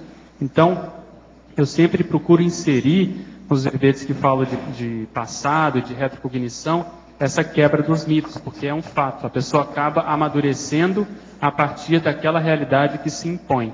Ela não foi nem melhor do que isso, nem pior, ela foi exatamente isso, é o que o espelho está mostrando, né? Então isso aí acaba quebrando esses mitos, a autoimagem que ela tinha distorcida, ela consegue ajustar, consegue, vamos dizer assim, ter um olhar mais real perante a sua própria condição. Pedro, você anteriormente falou da questão da recuperação das ideias do curso intermissivo, se dá para alguns mais cedo e para outros mais tarde. Você saberia dizer o que define isso? Eu acho que tem vários fatores, né? Muitas variáveis que entram nessa condição. Por exemplo, o nível da própria lucidez extrafísica, o quanto que aquela personalidade se dedicou, o quanto que ele entendeu do processo do curso intermissivo, o quanto que ele assimilou daquelas informações, o quanto de tempo que ele teve também para permanecer nisso. Além disso, como foi o ambiente de recepção intrafísico. Às vezes o processo, quando é muito conturbado, quando a família é muito, vamos dizer assim, né, conflitiva, se há separação, vamos supor, dos pais logo de cara, se houve algum envolvimento mais sério da criança ou do adolescente com drogas ou não, tudo isso acaba, vamos dizer assim, afastando, dificultando esse processo de recuperação dessas informações. Muitas vezes até a pessoa ela sabia que tinha uma coisa diferente, mas ela acaba não dando muita importância porque o presente fala mais alto, quer dizer, o curto prazo, às vezes os amigos, às vezes o namorado, o processo da influência dos hormônios, se for no caso dos adolescentes. Então, dependendo do caso, isso tudo não ajuda, né? E o que mais ajuda é se ela tiver um temperamento mais tranquilo, se ela tiver alguém na família, por exemplo, a mãe, o pai, ou um padrinho, ou o próprio irmão mais velho, a irmã mais velha, que pudesse olhar para essa pessoa, cuidar mais dela, para ela ter até tempo e calma para poder refletir e fazer esse acesso a essas informações. Ok? Sem entrar no mérito do processo de interprisão mesmo, que às vezes a pessoa tinha que resolver determinada situação com um grupo para depois poder chegar e tocar a ProEx propriamente dita, né? Pedro, pegando esse gancho aí da pergunta da Bárbara, no meu caso aí que eu já falei, eu perdi minha mãe com 10 anos, certo? Vim encontrar Conscienciologia agora, tem 2 anos mais ou menos, não chega a isso. E o que você enxerga por isso? Não, você que vai ter que ver, é difícil a gente olhar de fora, né? Isso pode ter um peso maior ou menor, aí você tem que ver se você está vamos dizer, atenuando, se perdoando em função de ter perdido sua mãe cedo, ou se a responsabilidade maior foi sua mesmo, porque você teve outras oportunidades. Então, é difícil a gente falar do peso que teve, sabe? Você não é relação à chegada, por exemplo, o fato da minha mãe ter convivido com a gente pouco tempo, isso já estaria na programação? Não ou pode ter sido um acidente de percurso? Pode ter sido, pode ter sido as duas coisas, né? Olhando de fora, isso poderia estar programado, ou pode ter sido um acidente de percurso, ela às vezes não se cuidou, não sei como que ela dessomou. Mas às vezes, em 10 anos, você desenvolve uma série de doenças, de condições, né? Teria que você pesquisar a causa real da doença que levou a dessoma. Porque eu estou associando a perda, o fato das drogas, né? E a chegada agora tardia. Entendeu? Fazendo essa análise. Então, você tem que colocar o processo de interprisão grupocármica dentro disso, né? Como é que você saiu dessa situação? Quais são as sequelas? Como que foram as pessoas, como é que elas foram atendidas nessa situação? Preciso saber se foi aquele japonês aqui da anedota. Foi errado o caminho. Errou o caminho. Preciso saber se ele não errou o caminho, né? Seu apelido na adolescência, né? Assim. Então, mas a pergunta em relação à minha mãe qual é essa relação do fato dela ficar pouco tempo com a gente e, por exemplo, eu sendo intermissivista e essa chegada mais tarde? É isso que eu estou te dizendo, eu não sei dizer, você que tem que chegar a essa... Não, eu sei que eu estou dizendo para pedir orientação, né? Pode ser uma coisa já programada, porque vamos supor, acho que não é essa a situação, mas vamos supor que você se bancasse em termos extrafísico. Você é uma personalidade forte, você tinha uma paragenética super positiva, você fala, não, minha mãe vai ficar pouco comigo, está tudo programado, mas eu consigo me sair bem porque eu sou centrado. Mas se você fosse assim, você não teria entrado nas drogas. Certo. E o outro lado é o seguinte, não, você vai ter uma mãe, vai ter uma família, vai estar tudo certo e tal, só que aí a coisa degringolou, teve lá um acidente de percurso, não estava programado, mas aquilo era uma possibilidade que acabou acontecendo, e aí não te favoreceu. Agora, a ausência da mãe. De qualquer maneira, dos japoneses aqui, que eu acho que você é o pegar o carona.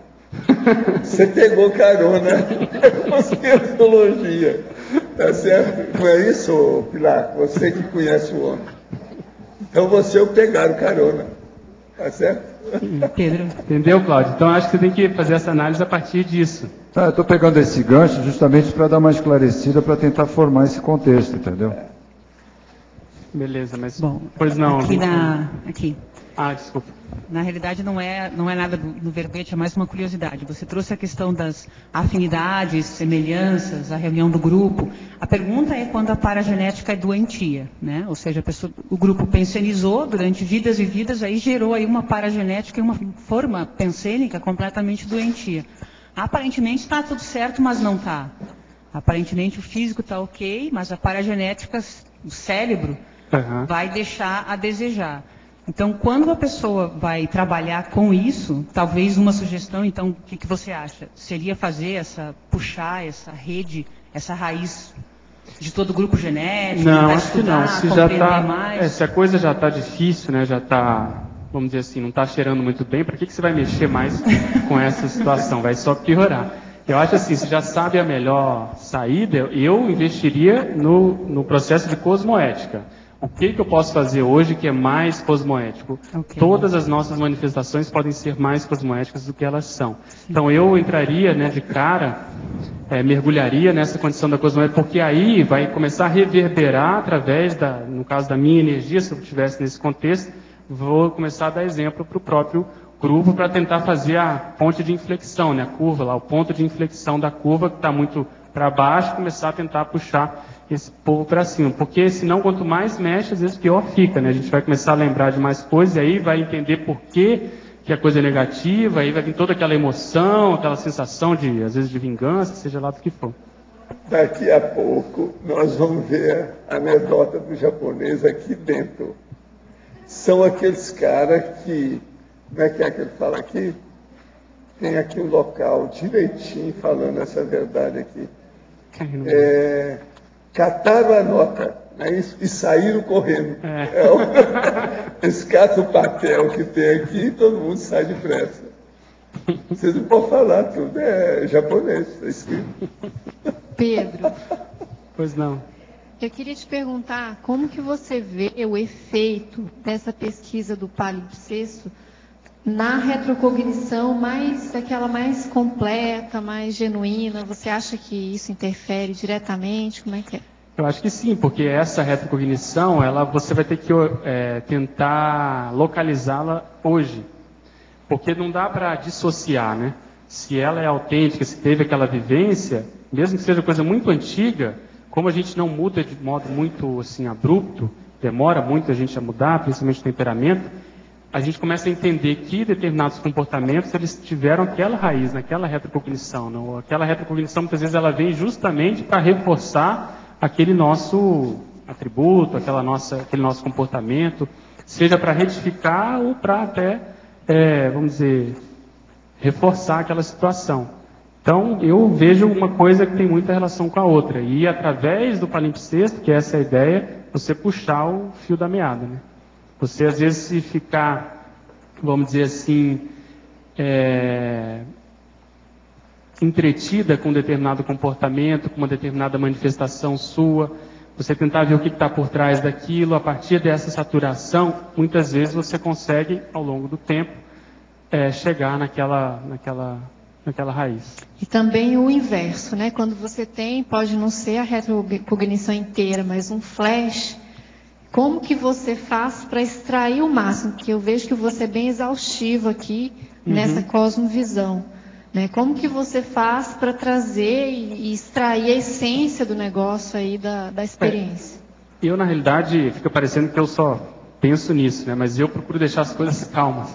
Então, tem aquele flash, eu, vamos dizer assim, penso naquilo, faço as minhas anotações, mas eu procuro deixar aquilo quieto.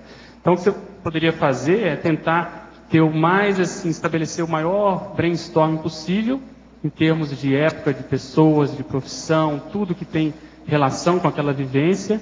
E aí, se não me engano, naquele verbete auto-cobaia eu fiz lá 100 relações, justamente para a pessoa tentar ampliar a visão de conjunto dela acerca daquele fenômeno. E aí eu deixo.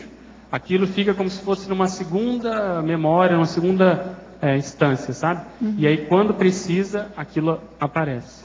Entendi. Entende? Então, você pega um detalhe, tenta destrinchar, mas deixa, porque é o tempo da maturação, do processo acabar acontecendo. Só mais uma dúvida, aqui na sinonimologia, número 6, você comenta um pouquinho sobre essa questão da interconexão retrotraços neoatributos? Sim, os nossos atributos atuais, por isso eu chamo neoatributos, por causa do neocorpo, do neosoma. Então, as facilidades que a pessoa tem, vamos supor, com um processo parapsíquico, isso advém desses retrotraços.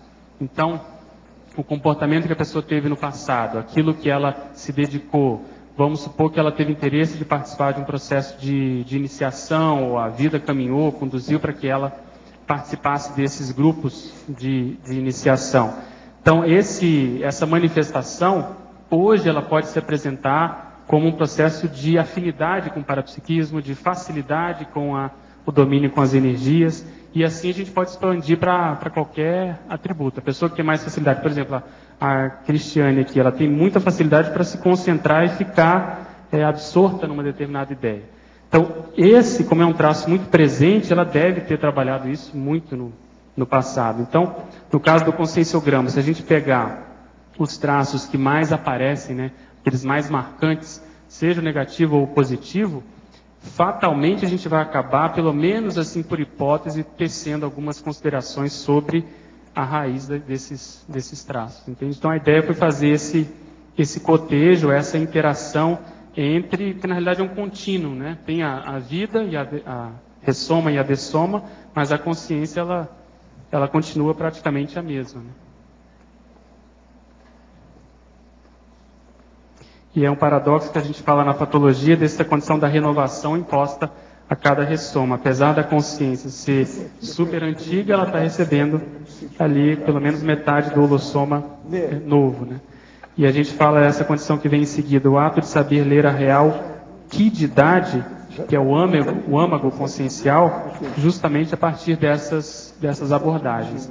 Então a gente poderia dizer, em outras palavras, que é você conseguir aplicar a técnica do detalhismo na automanifestação, né? Que inclusive, você participou lá com a gente do curso auto-parasimiologia, ou do parasimiologia, era exatamente essa ideia, né? A gente tentar ver, muitas vezes, como que a pessoa se manifesta na marcha, no modo de ser, no próprio temperamento, nos atributos mentais. A partir dali, tentar olhar o que será que ela teve como história no passado.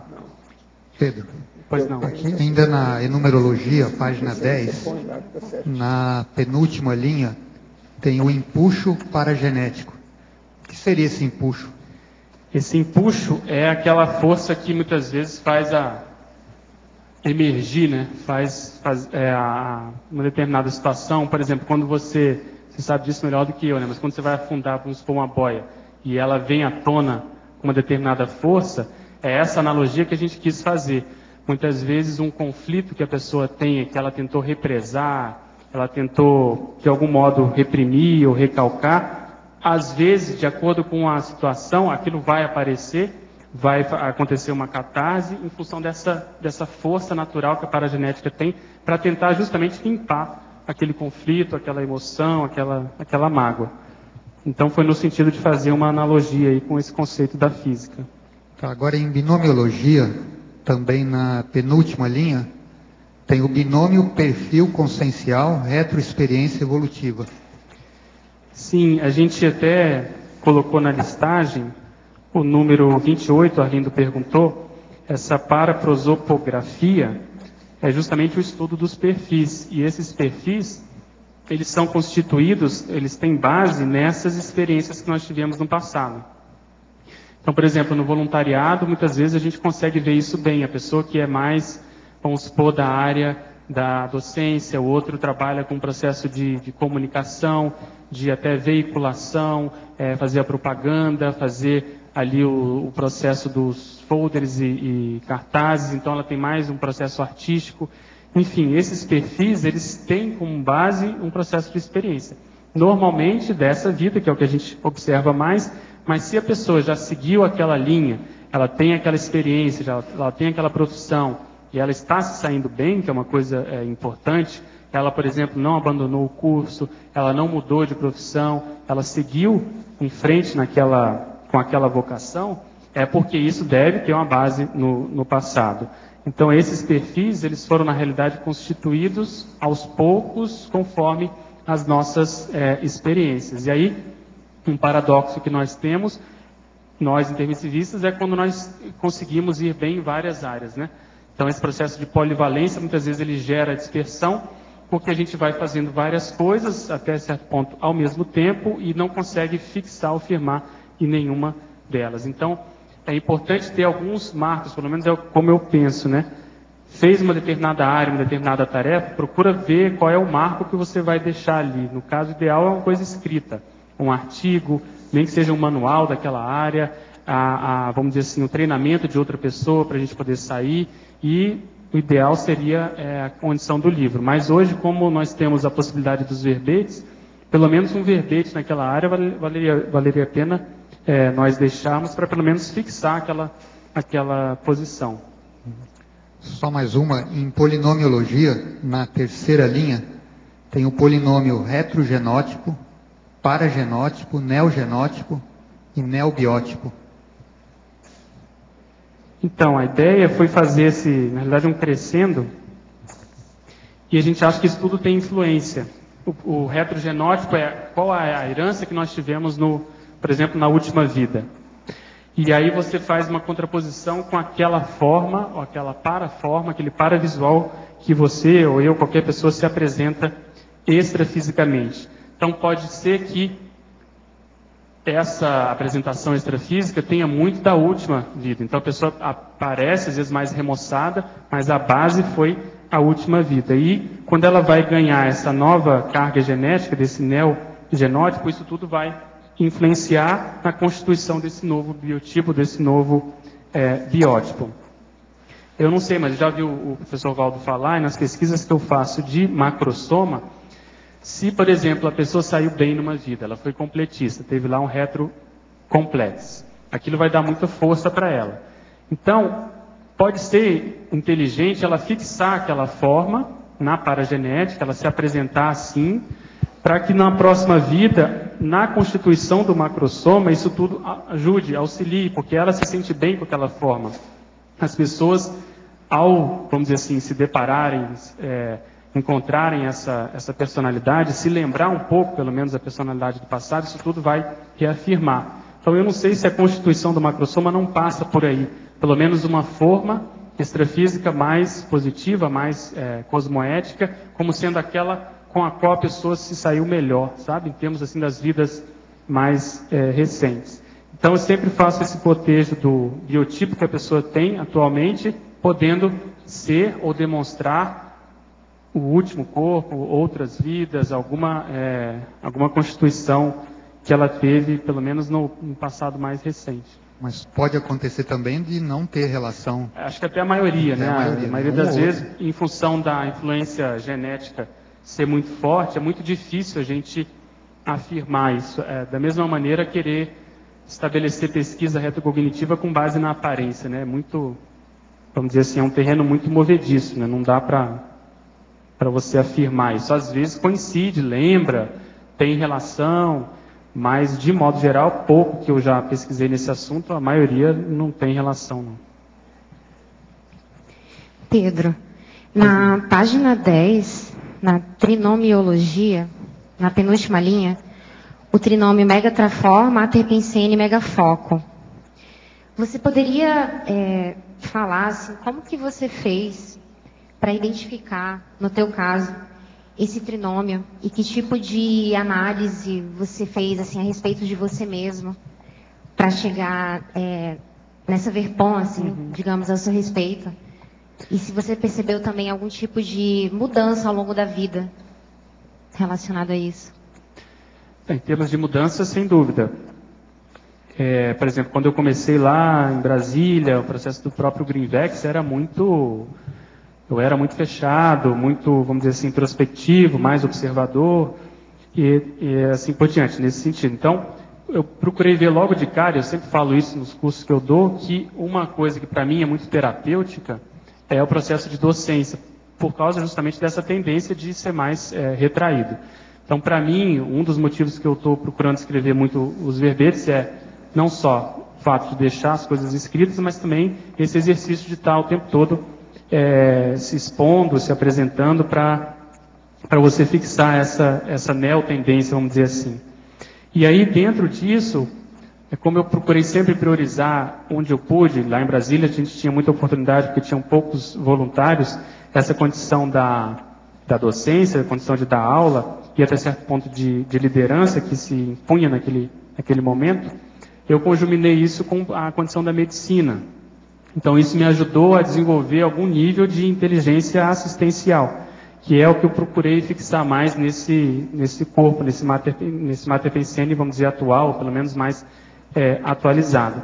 Como eu tinha muita facilidade, e pude, até essa facilidade que me deu condições de levar o Instituto, junto com o curso de medicina e a residência, as próprias itinerâncias, isso tudo me ajudou a ter esse foco, o foco justamente de tentar ser uma personalidade mais acessível em termos de assistência, e aí vem a condição do AVA e reforçou mais esse papel, então procurei manter esse mega foco. Então essa facilidade deve justamente advir de já ter sido médico ou mexido com medicina em vidas passadas. Mas eu acho que nesse último quesito ainda de mega foco, ainda não está o ideal, ainda me acho um pouco, vamos dizer assim, desorganizado em termos de produtividade, em termos de poder render mais com tudo aquilo que eu recebi. Se eu considerar todo o tempo que eu já tenho de conscienciologia, já era para estar um pouco melhor, mas eu estou tentando, vamos dizer, recuperar essa condição. Então você veja, no caso dos inversores, o que eu vejo que às vezes falta mais é justamente esse mega foco logo no início da vida, procurar fixar determinada situação, determinada posição e não tergiversar muito desse foco, dessa ideia, dessa especialidade. E mesmo na INVEX, a pessoa pode abrir, expandir e estudar uma série de outras condições. É você fazer da especialidade um processo de, vamos dizer assim, de atacadismo, né? Eu sempre lembro do projeciologia, que é uma especialidade, mas ali você encontra, né, de tudo, relação com a medicina, relação com as drogas, processo de parafisiologia, de técnicas, enfim. Então, é a especialidade junto com essa abordagem mais cosmofisiológica, mais universalista. E que eu reconheço que é difícil porque há uma tendência da gente se dispersar e não produzir muito. A gente acaba ficando na superficialidade. Então, como eu comentei antes, acho que ali com a mim, tem que tentar marcar presença a partir da escrita. Foi isso, pelo menos, foi o que mais me faltou. Se eu pudesse voltar, eu teria tentado escrever mais das experiências que eu tive de modo geral, né? Mas a gente está recuperando isso aí.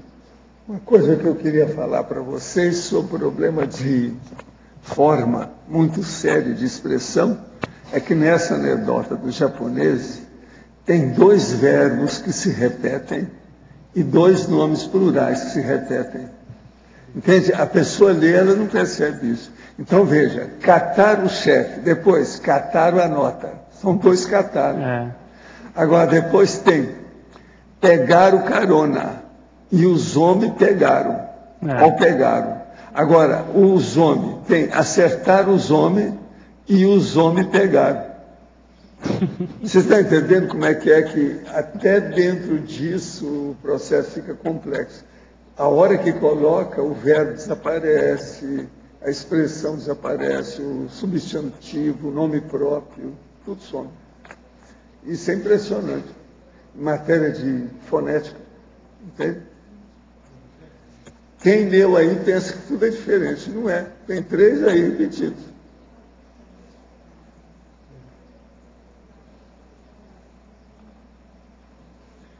Vocês pegaram a nota e saíram correndo, né? Já está na hora agora, né? Isso.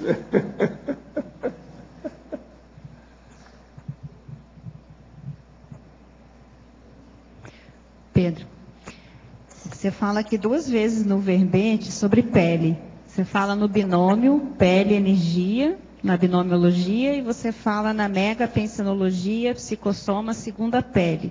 Você pode contextualizar essa questão da pele dentro do verbete do palimpsesto? Sim, a ideia é que na megapensinologia foi... segunda pele, se não me engano, é o nome até de uma camisa, né? De uma coisa que põe para frio, né? De uma vestimenta, né? Então, na realidade, o soma é uma vestimenta. E a pele é aquilo que aparece mais, é o considerado maior órgão do corpo.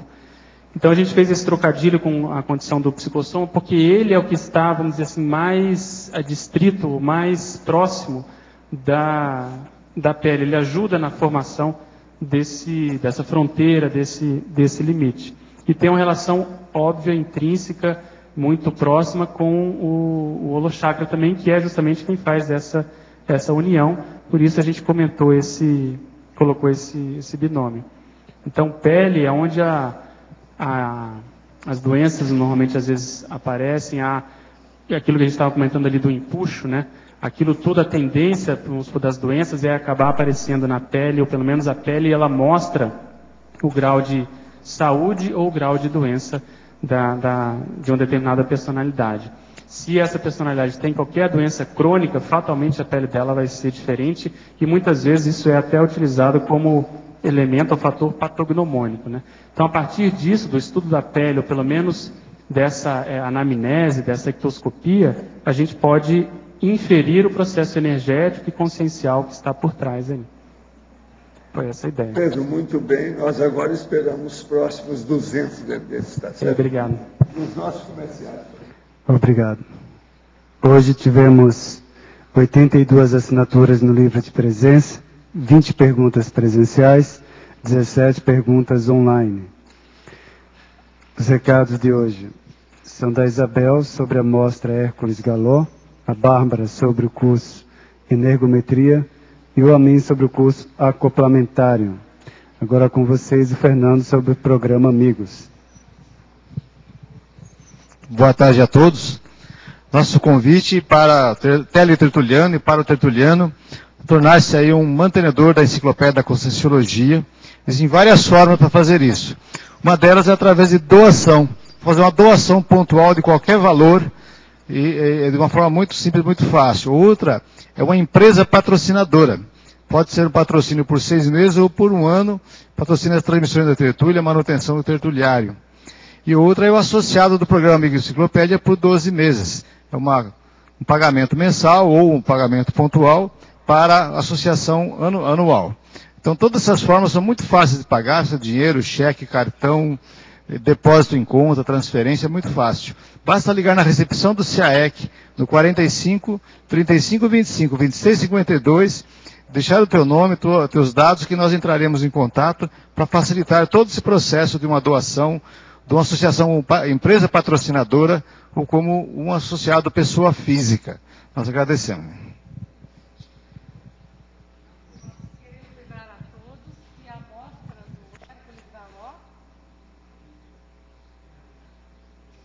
Queremos lembrar a todos que a amostra do Hércules Galó foi prorrogada para mais 1 mês. Então, até o dia 13 de junho, na holoteca, todos poderão estar, né, participando e levando pessoas que chegam em Foz. Nós ficamos sabendo que tiveram pessoas que vieram a Foz e que tiveram vontade de ver a amostra e achavam que ela já tinha terminado, como está no catálogo. Mas a pedido ela foi prorrogada para até dia 13 de junho. Então vocês todos podem estar voltando a visitar a amostra ou levar outras pessoas que queiram visitar. Obrigada. Boa tarde a todos. A CIP gostaria de convidá-los para o curso Energometria. O curso ocorrerá nos dias 26 e 27 de maio, sábado e domingo. e tem como principal foco identificar o perfil parapsíquico de cada um. O curso será dado pelo professor Mário Oliveira e pelo professor Marconi Maia. Os interessados podem procurar o CAEC pelo telefone 3525-2652 ou no e-mail caec@caec.org. O curso é sem pré-requisito. Obrigada. Boa tarde a todos. O próximo acoplamentário vai acontecer sexta-feira, dia 18, depois de amanhã, e vai até o dia 20. O tema desse acoplamentário é autoconsciencioterapia. Os EPICONs vão ser Marina Tomás, Félix Wong e Luiz Gonçalves. E também vai ter uma dinâmica com consciencioterapeutas no sábado. Então, quem tiver interesse no tema autoconsciencioterapia, pode procurar a recepção do CAEC. E nos dias 1, 2 e 3 de junho, nós vamos ter um acoplamentário especial com o tema dupla evolutiva. Os EPICONs vão ser Mário Oliveira e Adriana Lopes. Esse acoplamentário, ele é um acoplamentário extra e vão ser somente 10 duplas que poderão participar. Só vai poder participar a dupla, né, evolutiva. Então, são no total 20 alunos, 10 duplas. Então, quem tiver interesse deve procurar rapidamente a recepção do CAEC, porque as vagas vão se esgotar rapidamente. Então, basta procurar a recepção, o telefone é 45-3525-2652. Obrigado. E para amanhã o verbete eleito é o empreendimento sustentável, a especialidade intrafisicologia, de autoria do professor Ricardo Corrêa. Obrigado pela sua presença e até amanhã.